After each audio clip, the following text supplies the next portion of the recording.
Freight Efficiency with NACFE's Mike Roth and Friends.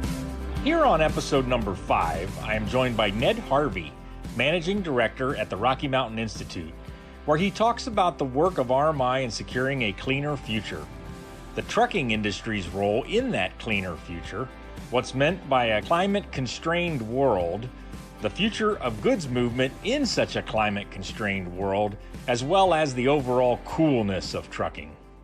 Today we have joining me Ned Harvey of the Rocky Mountain Institute. We've been friends for a bit over 10 years, Ned. I think, just as NACFE was getting started out of a Rocky Mountain Institute workshop. So it's good to have you on. Hello. Good to be here, Mike. 10 years, been a long time, but you and NACFE are one of my favorite things I get to do. Well, that'll help. Any compliments are expected here. So, a lot of our listeners may not be so familiar with Rocky Mountain Institute. So if you don't mind, give us a little bit of history of the organization and then kind of how you joined it and how's your career evolved there at RMI? Sure. So Rocky Mountain Institute is a nonprofit organization based in Colorado. We're about 40 years old, and we have a mission to transform global energy use to create a clean, prosperous, and secure low-carbon future for everybody, which is very nonprofity. But essentially, we are engaged with some of the biggest players in the world that contribute to our global economy, and are working with them to understand.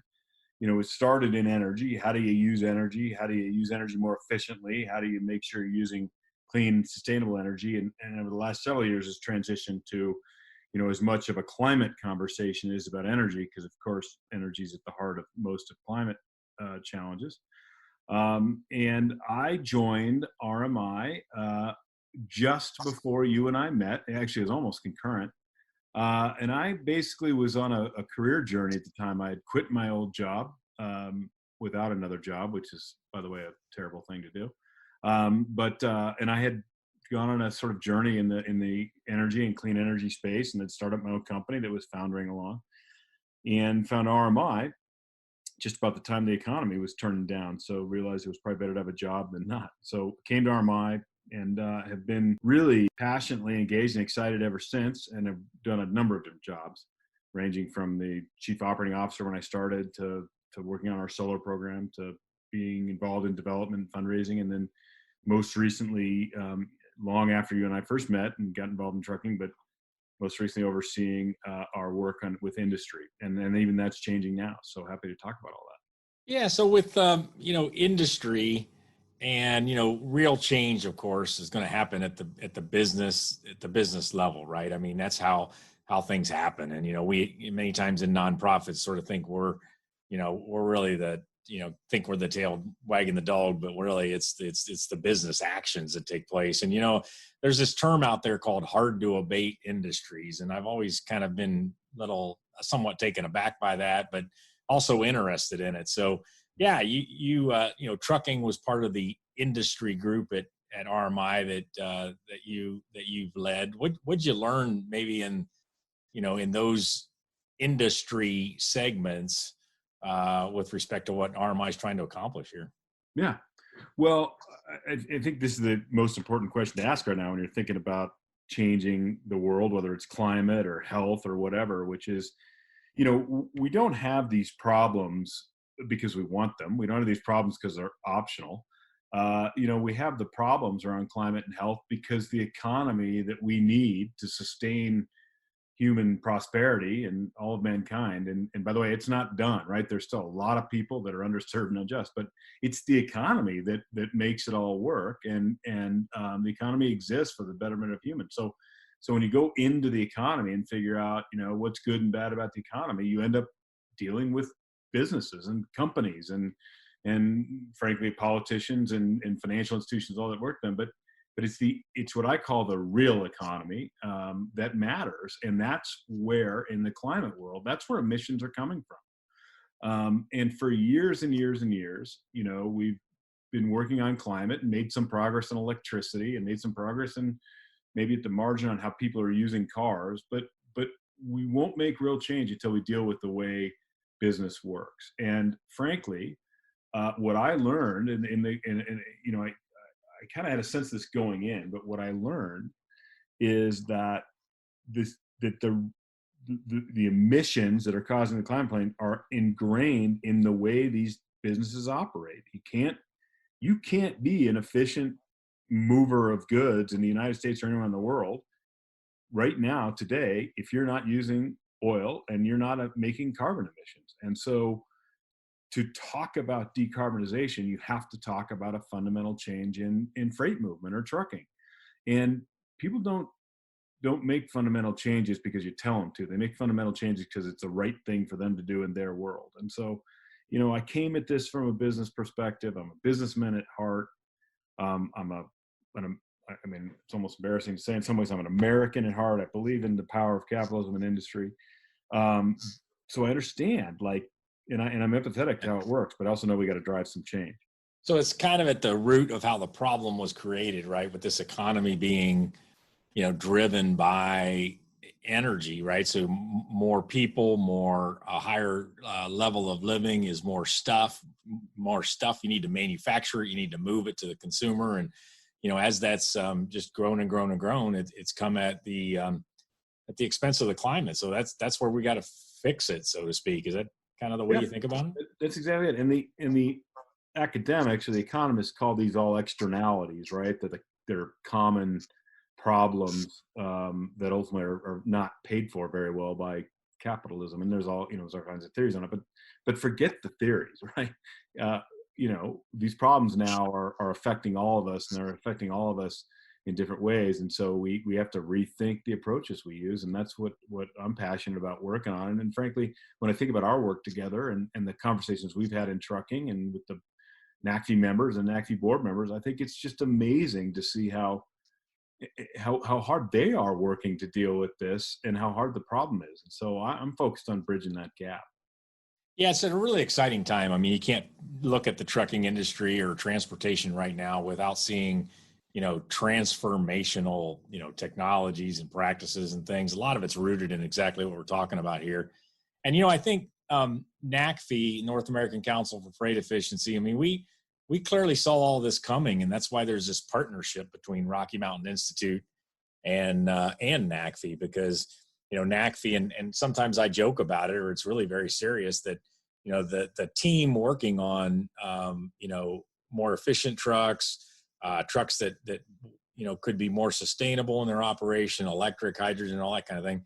That the group working on that really has two parents here. We've got the NACFE board of directors, who are the trucking insiders, whether they're fleets and manufacturers and others. And then, we've got the Rocky Mountain Institute kind of parent that's thinking about, the nonprofit thoughts around how to move this industry for long-term sustainability. So, that's really cool. And that sort of shows up in our work all the time. Can you add a little bit to that for our listeners around, why that, we feel that's important going forward? Some of it's like short-term, long-term in a way, isn't it? Yeah. It's interesting. You use that analogy all the time, and I love it.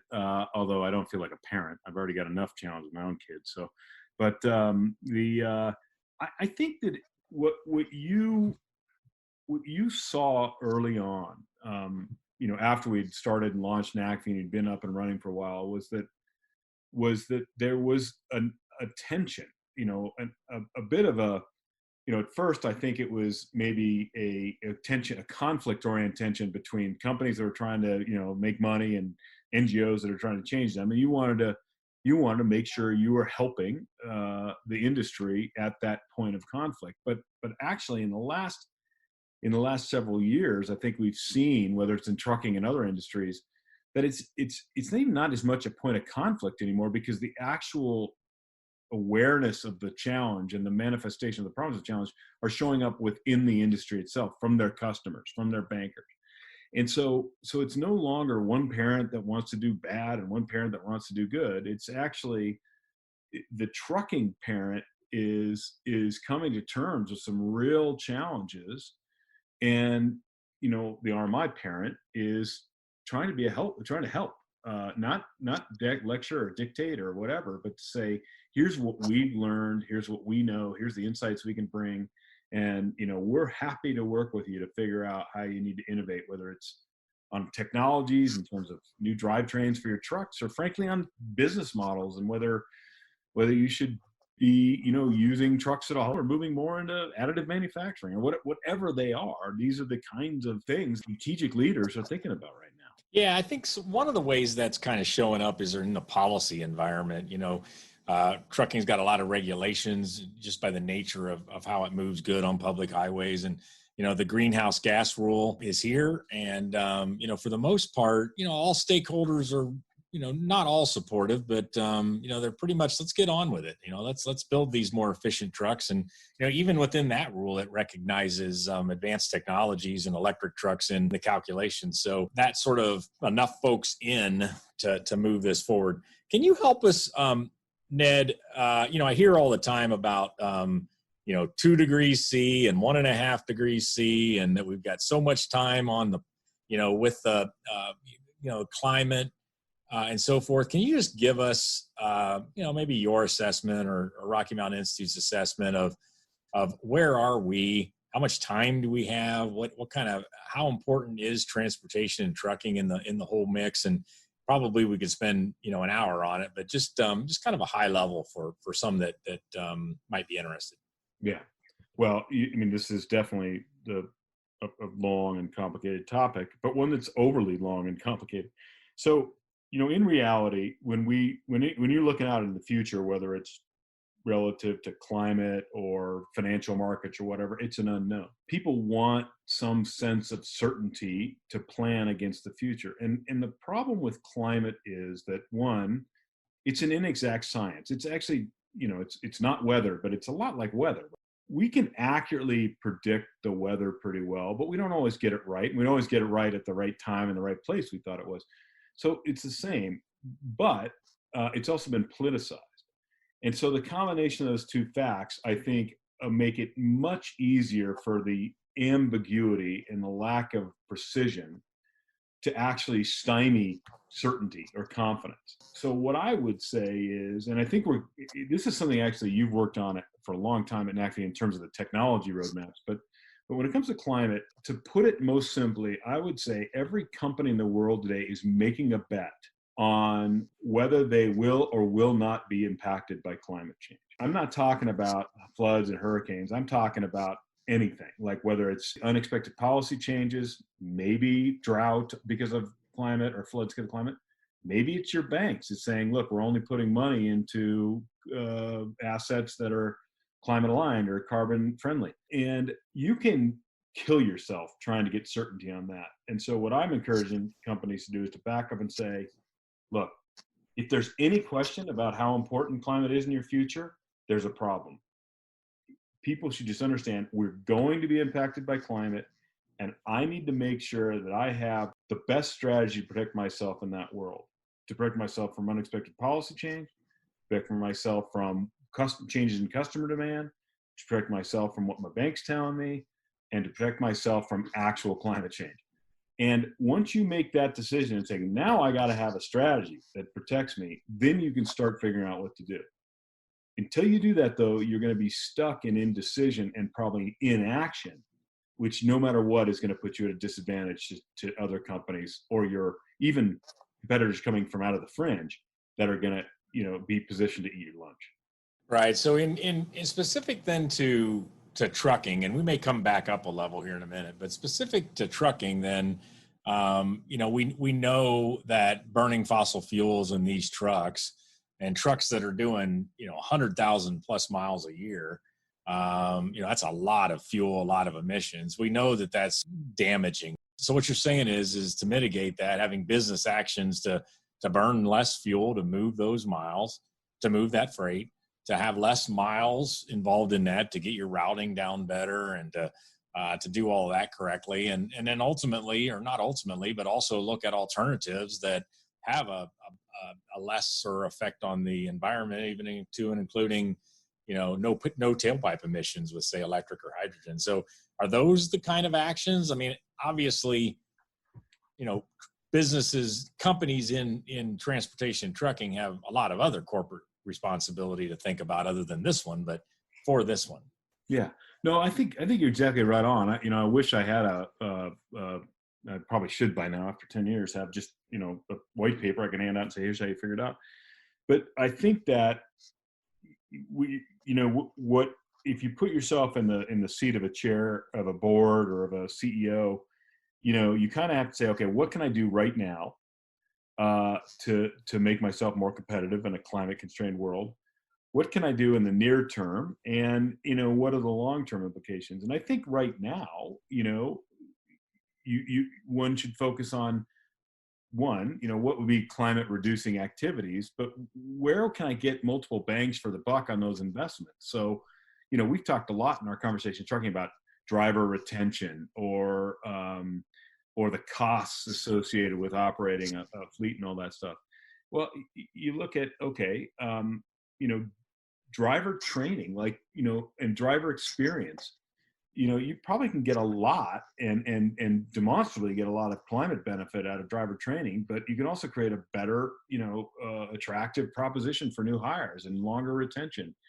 I think when we think about electrification and maybe experimenting and investing in innovation, if you spend a little time in that space, you realize, well, maybe the way this whole thing is evolving, my ability to kind of interact with the local electricity grid and to provide services to the utility that would otherwise be provided by stationary batteries or all kinds of complicated policy metrics, maybe that's a source of revenue that could offset the costs, or different relationships with my customers that allow me to do this stuff. So I think the key thing is to put climate in your risk matrix, put climate metrics in your measures, and then seek solutions that simultaneously maximize the benefit to climate with your own competitiveness and profitability. And you're at least moving in the right direction in the near and medium term. Long term, again, that's still probably early stage right now, but I think, thinking about what freight movement looks like in a climate constrained world, what freight movement looks like when cities are, really, really in the process of trying to solve a really tough problem to move and get people around a massive urban area without pollution and all that stuff. I think those are probably the kind of design parameters you want to have in designing your long-term strategy. Yeah, and I totally agree with you that there can be, it's like everything else. When you look at a problem, you can have wins in multiple different places, right? So I do think that we've talked to a lot of truck drivers, many of which are coming to the industry because of this exciting, technology coming, some cleaner trucks to operate and to drive, and just some real excitement about the future. So I have a son who's a sophomore in college, and he's just killed himself to get an internship. He's a mechanical engineer, and I keep telling him, like, look at trucking. Look at yeah. like people talk about SpaceX or whatever, but how cool would it be at Nikola right now, or at Tesla trucks, or frankly at Schneider trucking that's trying to figure out its next fleet, and having an engineering degree and learning about business and all that stuff. I mean, heck, you took me to 2 different race car teams, and it is cool to work in this space. And I think that the companies that make it cool to be driving transformation are going to have a massive opportunity in an employment crunch for sure. Yeah, and I think we're seeing that now. I mean, with the pandemic and some constrained resources at a lot of different companies, people are moving around, and they're gonna choose the places that are the most exciting. You said something a couple of times, and I've heard it a lot before, but what is a climate constrained world? What are the optics of that? You mentioned a 1.5 degree pathway or a 2 degree pathway, and then people are talking about a net zero world. I think the easiest way to think about a climate change world is a world in which you're not allowed to emit carbon, which is pretty extreme. But when you look at the climate science and you look at the kind of amount of carbon we could afford to put into the atmosphere and the rate we're putting it in today, we run out of allowable carbon pretty darn quickly. And so it's either a constraint that means I'm emitting 100 today and I got to get to 50 next year and 25 the year after and 0 the year after, or I emit 100 for a couple of years and then get to zero. So I encourage people to think of it as taking where you are today and reducing your carbon emissions as quickly as possible, and making sure you get to zero by 2050. And if that's a boundary to your business, your operation, then that's the constraint I'm talking about, which is how do you, I use this number a lot. Shell is a $130 billion organization, at least last time I looked it up. How do you grow and operate $130 billion a year when you're one of the largest emitters today and you need to get to zero sometime mid-century? Right. And, anything you do now will help. This is what I think two people recognize. If you have a fleet of 10,000 trucks emitting X and you replace 1% of them now, that's 1% less emissions in perpetuity, which is, a great thing. And so the more action we can do now, the better. The more delay we have, the more, I look for property in Canada. For trucking, it's a tough business, right? I mean, there's not a lot of profit in it, both with the fleets or with the manufacturers. There are, the expectations are really high. I mean, you and I both want our coffee in the morning and our, dinner on the table at night. I mean, we're very demanding of our goods being there on time when they need to be. And now we're adding, more challenges, so to speak, to that whole supply chain. So, in no way can we ignore this. And so we got to get started. But, given all the challenges of the business today, where do you go first, or what do you do? Yeah, I think, and it's always dangerous to give advice because I don't know what I don't know, right? I'm not in this situation, but I think there's three ways of thinking about it, and everybody gets to pick what combination I want to use. The first is, generally I think I want to keep my business as it is, but I got to do it lower carbon. And that means, pretty heavy investment in technology innovation and process innovation. And that's no cheap thing to do. And in your current business, it's very difficult to figure out how to pay for that. So I think you have to develop mechanisms by which your value chain values it. You can get competitive advantage from it and somehow monetize it in the marketplace, or find other ways of monetizing it, like, using electricity to interface with the electricity system, things like that. But that's kind of the business as usual strategy. I think that the next one is where you stay within business as usual in your industry or your value chain, but you try to identify ways within your value chain where you can take on new value added to your customers. And I don't mean really vertical integration per se, but for example, maybe rather than picking things up and moving them 10,000 miles, you participate in more of smart logistics and storage and managing inventories and things like that, to the point where you are delivering the same value, but with a much bigger piece of the pie or something like that. And that just gives you more space to play. And then the last one would be and this is very difficult for the incumbents, especially big incumbents, but to look at the fringe of your entire value chain and figure out, where is the change going to come from that's really going to eat my lunch, and how do I get on that train? And we saw that in automotives with the just dramatically quick change to the TNCs and to the shared network. You saw that in frankly, you're seeing that in space right now. So I haven't found that in trucking yet. I think I see it in aviation, some other spots, but in trucking, it easily could be the shared freight world or something like that, where definitely we're seeing it with e-commerce and the pandemic driving even more technology and moving goods and getting it there more efficiently and quicker. Yeah. The only thought I have as I said that all, because we've had some conversation on this, is the more defensive your strategy sounds, probably the least ambitious it is, right? The first reaction is defense.